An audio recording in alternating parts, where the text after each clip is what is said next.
Assalamu alaikum everyone. I hope all of you are doing well. So in this video, I will be discussing about Sir Philip Sidney's and his literary criticism. So let's start. So the name of Sir Philip Sidney occurs very frequently in the literary history of Elizabethan age because he exercised a great influence upon the progress of his time. He was born in 1554 in Kent. He was the son of Sir Henry Sidney and on his mother's side, nephew of Robert Dudley, the famous Earl of Leicester. His father held many honourable offices under the crown and made his mark in history as Lord Deputy of Ireland. While he was Lord President of Wales in 1564, he sent his son to Shrewsbury School. In 1568, the boy passed from Shrewsbury to Christ Church, Oxford, where he studied up till 1571. From 1572 till his death in 1586, he served as a courtier and diplomat. He travelled in France, Germany, Hungary, Italy and the Netherlands. He wrote The Lady of May to entertain Elizabeth at Wanstead. He united in his own person almost all the most fascinating qualities, whether natural or acquired, nobility of birth, beauty of person, bravery, generosity, learning and courtesy.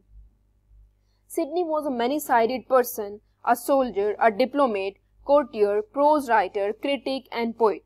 Although much concerned with politics, his real interest lay in the direction of letters, and his high position at court gave him the headship of that literary coterie of which both Gabriel Harvey and Spenser were members. He was the most cultured man of the Elizabethan age with many possibilities, but he died very soon. So Sidney is considered to be the first literary critic in the true sense. He was a poet, soldier, diplomat, multi-talented type of person, and he wrote book for Philip Sidney. Stephen Gossin wrote book for Philip Sidney, and Philip Sidney also wrote book for him in his answer, and he has answered all the questions of Stephen Gossin book. Stephen Gossin wrote the book of School of Abuse, and in his answer, Philip Sidney wrote a book that is an apology for poetry or a defense of poetry or defense of poesy. This book is not only the answer to Stephen Gossin's charges against poetry, but it is also widened the scope of English criticism as well. So this book is divided into many objectives. The most important objectives include understanding of poetry, value, features, defending the poetry. He wrote the book An Apology to give the answer of charges made by Stephen Gossin, and this book was divided into 91 paragraphs. From 1 to 42 paragraphs, he talks about nature of poetry and its function. From 42 to 55 paragraphs, he talks about significance of poetry and its demerits of poetry. From 55 to 66 paragraphs, he talks about charges against poetry and he answers to it. From 67 to 88 paragraphs, he talks about poetry in contemporary time. And lastly, in 89 to 91 paragraphs, he talks about conclusion, how poetry is significant in society. So the defense of poesy division is in the form of exordium, narration, propositio, confirmation, refutation, digression and priority. So exordium is an introduction and starting with attention getter. It is something like an essay who grab the attention of audience and begins in a humorous way. While the second part is narration, the statement of the fact of the case. The aim of poetry is to teach and delight. It is a statement that is based upon fact. In the propositio, this is a thesis or an argument. Sidney refers to the three kinds of poets in this part. In the confirmation part, he talk about arguments that supports the thesis, gives argument that shows superiority of poetry over other disciplines. In the sixth part, that is refutation, fifth part, that is refutation, he is answering of arguments. Sidney answers all the charges leveled against poetry. In the second last part, that is digression, Sidney deals with the state of poetry, the worth of poetry in his own time. In the last part, priority, it is a conclusion. Sidney concludes with an appeal to poet to write with decorum and restraint and ends with the touch of humor just as begun.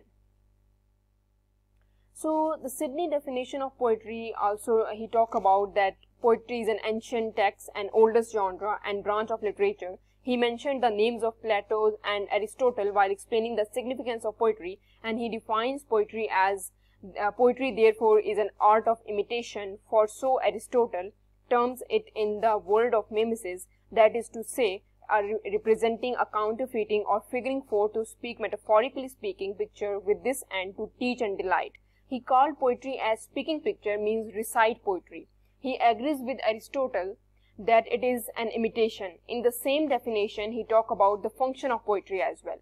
And the function of poetry, according to Sir Philip Sidney, is to teach and delight and providing entertainment. He also talked about some kinds of poetry as well. The first kind is pastoral poetry. Now, what is pastoral poetry?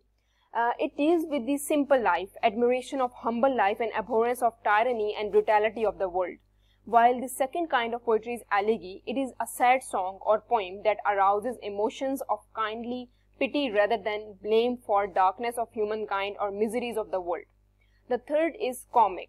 Comic is something that there is a humorous kind of elements are there, ridicules, imitation of the common errors. While the tragedy is something that deals with the uncertainties of human life, arouse emotions of pity or fear. The lyric is something sign that all that is wise and worthy, and thus enkindles, provokes virtue and courage. So lyric poem or poetry is the signs all that is wise and worthy, and thus enkindles, provokes virtue and courage. So comparison of poetry with other genres, he also talked about that. He said that poetry is superior to all other genres including history, philosophy, law and theology, because history is restricted and it talks about the example of past and tells what happened, while philosophy deals with abstract ideas, metaphysics, and moralizing deals with moralizing, and also deals with vice and virtues, means good and bad. It tells us about the lack of beauty or style and clarity. And but poetry is superior because it teaches delight and combines the percept with example. The poet not only shows and tell what virtue, but also turns the genosis, means knowledge, into praxis, means performance. But poetry basically turns the knowledge into performance. So that's why it is more superior, and its function is to teach and delight. That's why it is more superior. The poet, by representing ideal characters, must lead to virtuous action. So that's why it is more superior than other genres. Sir Philip Sidney also talked about that. Now the charges that is made by Stephen Gossin is basically that poetry is a waste of time. But according to Sir Philip Sidney, it is not the waste of time but creative use of time. The second charge is that it is a mother of all lies.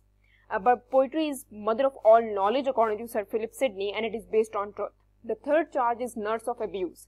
Sidneys admit that there are some fictional characters that are not good in nature, but the meaning of conveying message is not immoral. The fourth point is that the fourth charge is made by Stephen Gossin is that Plato banished all poets from the ideal state, but according to Sidney, he did not banish poetry. Plato is not against poetry but against bad poetry. In this way, he gave refuting arguments and defend poetry. Though he lay their foundation and takes idea from Plato and Aristotle, but he lay very strong or solid foundation. But he deduced ideas from Aristotle and Plato. So, reason of the decline of poetry according to Sir Philip Sidney is that poets of his times are not inspired and they lack passionate spirit. And those writing poetry lack knowledge and training. They do not have classics as their model, and they lack genius to produce genius. Poets are made, not born. Poets need to be learned and practiced. Even the fertilest ground must be manured. The intricacies of poetry are unknown to them. That is the reason of decline of poetry. So Sir Philip Sidney also talk about about drama as well, and he talks about that drama is divided into two parts, that is tragedy and comedy. So according to him, tragedy should arouse the Aristotelian pity and fear. It must follow the three unities, time, action and place. There should be no mixing of comedy with tragedy, no mingling of horns and pipes with the funeral of king with clown. Must deal with the fall, tyranny to show the triumph of virtue. And the comedy side is that the comedy according to Sir Philip Sidney divided into delight and laughter. and delight is something that lasts possible even without laughter, while laughter is something that temporarily tickles.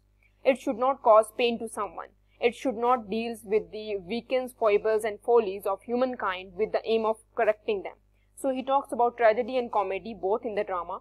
So that's all from my side. If you have any queries, you can ask me in the comment section. Please like, subscribe and share my channel. Thank you for watching.